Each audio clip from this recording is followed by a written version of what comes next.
You believe that children are being abused by pedophiles in Hollywood. Absolutely. So why are you sitting down talking to me? Why aren't you sitting down with the police right now? I've told the police. In fact, if anybody wants to go back to 1993 when I was interviewed by the Santa Barbara Police Department, I sat there and I gave them the names.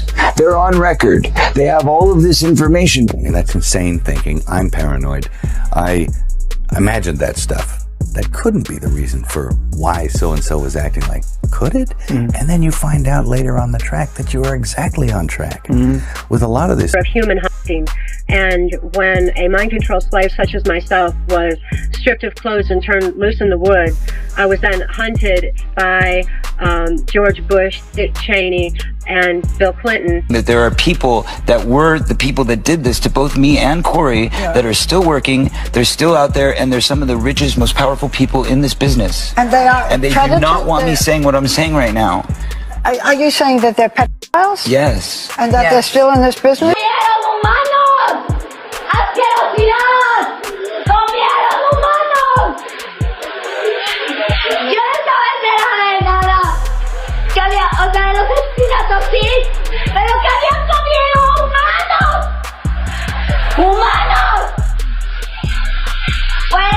A bunch of weird paranoid suspicions about what the hell was going on, because there was a lot of stuff I couldn't understand. Right. And nobody was really bothering to explain it to me. They don't. And and I formed a bunch of opinions about the town and about the people in it that were like, surely that couldn't be, because a whole place can't be like, Weird Town, where the stranger wanders in and all the people are in the bar and they all shut up when he looks at them and they tell you don't go to the house on the hill, and it's like that. And then you go away and you think, no, I was wrong. I mean, that's insane thinking. I'm paranoid. I imagined that stuff. That couldn't be the reason for why so-and-so was acting like, could it? And then you find out later on the track that you are exactly on track. With a lot of this stuff, not specifically on track, but that you could, that some of your worst nightmares were real. For decades, Hollywood has thrived on illusion. But what happens when one of its most controversial stars claims the illusion hides something far darker? Long before the world ever heard the name Jeffrey Epstein in a courtroom, one Oscar-winning actor was quietly warning that the industry wasn't what it seemed. And according to resurfaced interviews, he says some of his worst nightmares turn out to be real. When people think of Mel Gibson, they think controversy, the explosive rants, the public scandals, the fall for grace. For years, Hollywood painted him as unstable, difficult, even dangerous to work with. But now, as conversations about elite misconduct resurface online, old clips of Mel describing a weird town where people go silent when you ask the wrong questions are spreading like wildfire. In a 1990s interview, he described walking into Hollywood at 25 and sensing something deeply off, like a stranger in a horror film warned not to visit the house on the hill. At the time, critics dismissed him as paranoid. Today, some viewers are asking whether he was hinting at something bigger. The renewed scrutiny comes as the name Jeffrey Epstein once again trends across social media. Court documents, testimonies, and years of speculation have fueled public distrust about what powerful people knew and when they knew it. Epstein's 2019 arrest and subsequent death in jail only intensified suspicions, especially after his longtime associate Ghislaine Maxwell was later convicted for her role in trafficking minors. While official investigations have produced confirmed criminal findings against Epstein and Maxwell, online communities continue to speculate about broader networks of influence and protection within elite circles. This is where Mel's old comments are being reinterpreted. In interviews from the late 90s, he described forming paranoid suspicions about powerful figures and later realizing that some of what he sensed wasn't imaginary. He never provided verified evidence of organized industry-wide abuse rings. But the ambiguity of his statements is precisely what keeps people hooked. Was he speaking metaphorically about corruption, or was he implying something more literal? The mystery fuels engagement and controversy.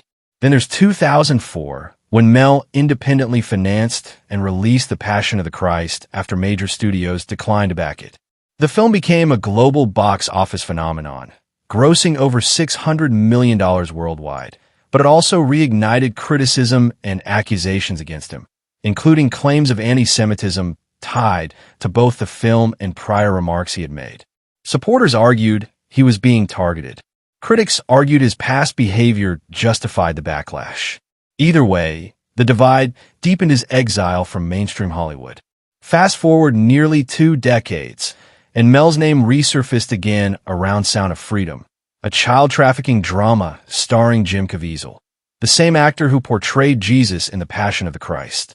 While Mel did not direct Sound of Freedom, he publicly supported the project, and Caviezel has made controversial public comments alleging a lead involvement in trafficking networks. The film became a surprise box office success, grossing over $250 million globally on a modest budget and igniting intense cultural debate. Supporters saw it as a brave expose. Critics accused it of amplifying conspiracy-adjacent narratives. And that's where the story shifts from past to present. In the age of viral clips and algorithm-driven outrage, redemption arcs write themselves. The same industry that once sidelined Mel is now watching audiences re-examine him through a different lens, not as the scandal-plagued actor of the 2000s, but as someone who tried to warn us. Whether that framing holds up under scrutiny is another question entirely. His documented controversies remain part of the record. So do the confirmed crimes of Epstein and Maxwell. What remains unproven are the sweeping claims about coordinated Hollywood-wide rituals or secret cabals, assertions that continue to circulate online without verified evidence. Still, perception is powerful. And in Hollywood, narratives matter almost as much as facts. The bigger question isn't just whether Mel Gibson was right about anything specific. It's whether public distrust in institutions has grown so deep that audiences are ready to reinterpret former villains as whistleblowers. Is this a comeback story, a cultural shift, or simply another chapter in America's endless obsession with scandal? One thing is certain: when controversy, power, and celebrity collide, the spotlight never truly turns off. What if the villain of the last 20 years wasn't the villain at all? What if the man Hollywood publicly exiled was, in his own chaotic way, trying to tell us something and nobody wanted to listen? Because long before court documents, before viral hashtags, before the name Epstein became shorthand for elite corruption, there were interviews, grainy clips, late-night comments, a young actor describing Hollywood as a weird town where people go quiet when you ask the wrong questions. At the time, it sounded dramatic, maybe even paranoid. But now those clips are circulating again, and suddenly, people are watching them differently. For years, the public narrative around Mel Gibson was clear: brilliant but volatile, talented but self-destructive. His 2006 DUI arrest and the anti-Semitic remarks he made during that incident ignited international outrage. Studio relationships fractured. Award season invitations disappeared. He went from Oscar-winning director to industry cautionary tale almost overnight. The scandal became his defining headline. But here's where the cognitive dissonance creeps in. Decades before that meltdown, Mel gave interviews describing Hollywood as morally corrupt and disturbingly secretive. Back then, critics rolled their eyes. Now, some viewers are asking whether those comments hit differently in a post-2019 world. And 2019 changed everything. That was the year federal prosecutors charged Jeffrey Epstein with sex trafficking of minors, alleging he operated a network exploiting underage girls in New York and Florida. Epstein had previously pleaded guilty in 2008 to state-level charges involving solicitation of a minor, serving a controversial and widely criticized plea deal that many believed was far too lenient. After his 2019 arrest, he died in jail while awaiting trial, and his death was officially ruled a suicide, though public suspicion continues to swirl. Then came the trial of Ghislaine Maxwell, Epstein's longtime associate, who was convicted in 2021 on federal charges related to sex trafficking and sentenced to 20 years in prison. These are not internet rumors. These are court-documented events. Powerful connections were exposed. Flight logs were dissected. Photographs circulated. The public realized that elite social circles had intersected with criminal behavior in ways that were deeply disturbing. So when old footage of Mel resurfaced, him describing Hollywood as a town where some of your worst nightmares are real, people began stitching narratives together. Not because he provided concrete evidence of organized industry-wide crimes. He didn't, but because the cultural climate had shifted. Distrust in institutions had grown. Suddenly, the idea that powerful figures could hide in plain sight didn't feel so far-fetched. It felt documented. Then there's 2004, when Mel bet his own fortune on The Passion of the Christ after major studios declined to finance it. Distributors hesitated, citing concerns about marketability and controversy. Mel reportedly invested tens of millions of his own money. The gamble paid off commercially. The film grossed over $600 million worldwide, but it also intensified criticism. Religious leaders debated it. Advocacy groups condemned it. Commentators accused it of fueling anti-Semitic tropes.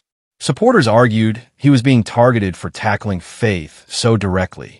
Whether you saw it as devotion or provocation, the clash reinforced an image of Mel as a man at odds with the system. And here's where the outsider narrative gains traction. In later interviews, he described feeling iced out, sidelined, quietly excluded from the inner circles that once celebrated him. Was that purely a consequence of his public scandals? Or did it feed a larger belief among his supporters that Hollywood punishes dissent? There's no verified evidence that he was blackballed for exposing wrongdoing. But perception often outruns proof, especially in the social media era.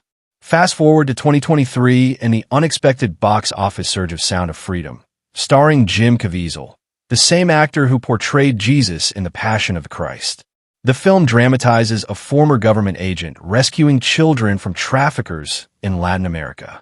Produced independently and marketed heavily through grassroots campaigns, it grossed more than $250 million worldwide on a modest budget, becoming one of the year's most polarizing cultural flashpoints.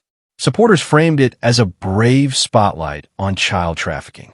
Critics argued that some of its promotional rhetoric blurred into conspiracy-adjacent territory. Caviezel himself has made public comments linking trafficking discussions to broader elite corruption theories, which further intensified debate. Mel didn't direct Sound of Freedom, but his public endorsement tied his name back into the conversation. For some audiences, it felt like confirmation. The controversial actor who once warned about Hollywood darkness was now backing a film about hidden exploitation. For others, it was another example of how easily serious crimes can become entangled with sensational narratives. The film's financial success proved one undeniable thing. Public appetite for stories about elite corruption is enormous. And maybe that's the real headline. Not whether Mel Gibson was prophet or provocateur. Not whether every resurfaced clip carries hidden meaning. But why audiences are so ready to reinterpret a disgraced star as a potential whistleblower. We live in a time when institutional trust is fragile. When headlines feel stranger than fiction. When verified criminal cases involving the powerful have reshaped cultural memory. In that climate, old interviews become clues. Past villains become complicated. Redemption arcs feel possible or suspicious, depending on who's watching. So is Mel Gibson unfairly dismissed? Was he speaking metaphorically about moral decay? Or are viewers projecting modern anxieties onto old footage? The facts we know are clear. Epstein was charged with sex trafficking. Maxwell was convicted. Mel Gibson's past controversies are documented. Everything beyond that lives in interpretation. And interpretation is powerful because in Hollywood and in the court of public opinion, today's scandal can become tomorrow's reconsideration. The only question left is this. Are we uncovering truths that were always there or rewriting history to fit the moment?